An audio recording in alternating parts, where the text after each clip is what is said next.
फिक्र में अगली खबर है मियां मुसलमानों से असम को खाली कराने वाले आंदोलन की, जिसमें कल सीएम हेमंता बिस्वा शर्मा के बयान ने घी का काम किया है।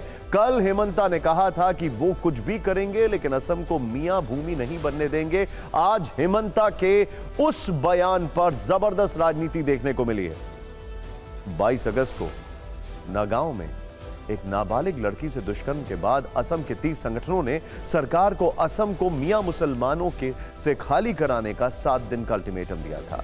इस अल्टीमेटम को 3 दिन बीत चुके हैं और अब 4 दिन बाकी हैं। ऐसे में 30 से ज्यादा संगठन पिछले कई दिनों से लगातार मियां मुसलमानों के खिलाफ प्रदर्शन कर रहे हैं। संगठन के लोग घर घर जाकर ऐसे मुसलमानों को असम छोड़ने की धमकी दे रहे हैं जो गैर असमिया हैं या फिर बांग्लादेश से आकर असम में बसे हैं। असम के मुख्यमंत्री हेमंता बिस्वा शर्मा ने जो कल कहा था वही बात आज फिर दोहराई, लेकिन इस बयान का राजनीतिक दायरा और बढ़ गया है। आप पहले हेमंता बिस्वा शर्मा को सुनिए, फिर फिक्र में मियां मुसलमानों की राजनीतिक फाइल्स खोलें।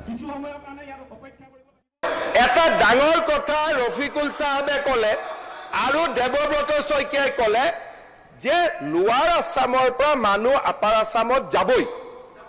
হৰি কিয় যাব কওকচোন? মানে কিয় যাব? কিয় যাব? না কিয় যাব? কিয় যাব আপোনালোকে কওক? তাৰমানে আপোনালোকে গোটেই অসমখন ল'বই ল'বই। তাৰমানে আপোনালোকে মিয়া মুছলমান মানুহখিনিয়ে গোটেই অসম ল'বই। আমিও ল'ব নিদিওঁ, হৈ গ'ল। আমিও ল'ব নিদিওঁ। আপোনালোকে আজি হাউচত ক'লে যে আমি ল'মেই আৰু মই কৈছো আপোনালোকক আমি ল'ব নিদিওঁ। बस असम में अलग अलग घटनाओं में पिछले कई दिनों से विरोध प्रदर्शन हो रहा है। शिवसागर समेत राज्य के 10 जिलों में पुलिस फुल एक्शन में। पुलिस सामुदायिक तनाव फैलाने वालों को चिन्हित कर रही है। ऐसे लोगों के खिलाफ पुलिस की ओर से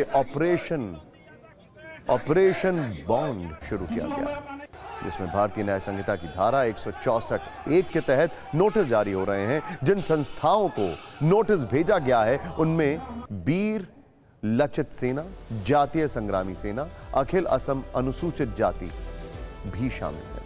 हालांकि कांग्रेस कानून व्यवस्था को मुद्दा बनाकर पिछले कुछ दिनों से लगातार असम सरकार को घेर रही है और यह आरोप लगा रही है कि असम में महिलाएं सुरक्षित नहीं हैं। इसके जवाब में आज असम के मुख्यमंत्री ने 9 आरोपियों के नाम जारी किए और यह भी बताया कि ये किस क्षेत्र में अपराध में शामिल थे। इनके नाम हैं तफजुल इस्लाम, मौलवी मेहताब अली, बेहली जुलुद हुसैन, विकास दत्ता, शाहरुख हुसैन, विश्वजीत दास, निजाम अली, जहीर उद्दीन और बदीरुल जमाल। सीएम हेमंता के इस जवाब से आप समझ सकते हैं कि असम में किस लेवल पर राजनीति चल रही है। सरकार आरोप लगाती रही है कि असम में पड़ोसी देशों से मुस्लिम आ रहे हैं और आज जब हेमंता ने एक बार फिर खुलकर कहा कि वो असम को मियां भूमि नहीं बनने देंगे तो फिर से विवाद बढ़ गया। आखिर क्यों इन संगठनों के निशाने पर मियां मुसलमान आ गए हैं, समझने की कोशिश करते हैं। असम को 2 हिस्सों में बांटा गया, एक है निचला असम और दूसरा ऊपरी असम।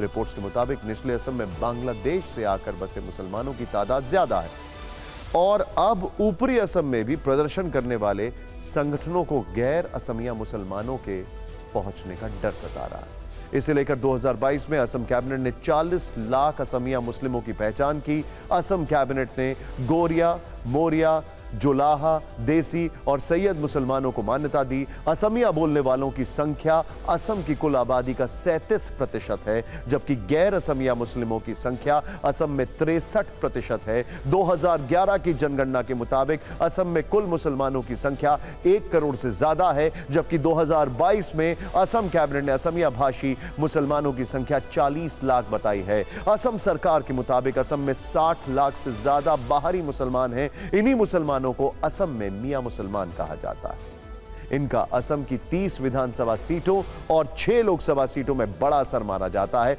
इन्हीं मियां मुसलमानों को लेकर असम में राजनीतिक दंगल चल रहा है। असम में विरोधाभास यह है कि सरकार के सामने कानून व्यवस्था को बनाए रखने की चुनौती है, क्योंकि 30 संगठनों ने सरकार को मियां मुसलमानों को बाहर निकालने का अल्टीमेटम दिया है और मुख्यमंत्री खुद कह रहे हैं कुछ भी करेंगे, असम को मियां भूमि नहीं बनने देंगे। आखिर असम में कैसे डेमोग्राफी के नाम पर एक्शन हो रहा है और बयानबाजी हो रही है, इस रील में आपको जरूर देखना चाहिए।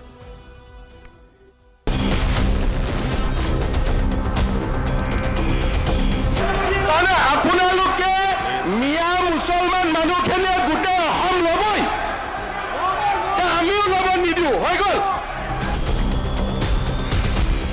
हेमंता बिस्वा शर्मा नए नए संघ में गए हैं, भाजपा में गए हैं, तो उनको अपनी वफादारी साबित करने के लिए संघ के प्रति ज्यादा मेहनत करनी पड़ रही है। करने दीजिए मेहनत, लेकिन भूल जाते हैं वो कि उन्होंने संविधान की शपथ ली। बहुत गंभीर विषय है और आज से नहीं, जब असम एकॉर्ड हुआ था उस जमाने से है। अफसोस की बात है कि पूर्ववर्ती सरकारों ने इस विषय के ऊपर कोई गंभीर प्रयास नहीं, बल्कि इसको बढ़ाने का प्रयास है। আৰু মই কৈছো আপোনালোকক আমি ল'ব নিদিওঁ। क्या उनकी जुबान, उनकी भाषा, उनका भाव इस किताब के पन्ने के अनुरूप है? प्रधानमंत्री जी बड़ी बड़ी बात करते हैं विदेश जाकर के, बुद्ध की धरती से आया हूं। ये बुद्ध की धरती की जुबान है जो वहां के सीएम बोल रहे हैं।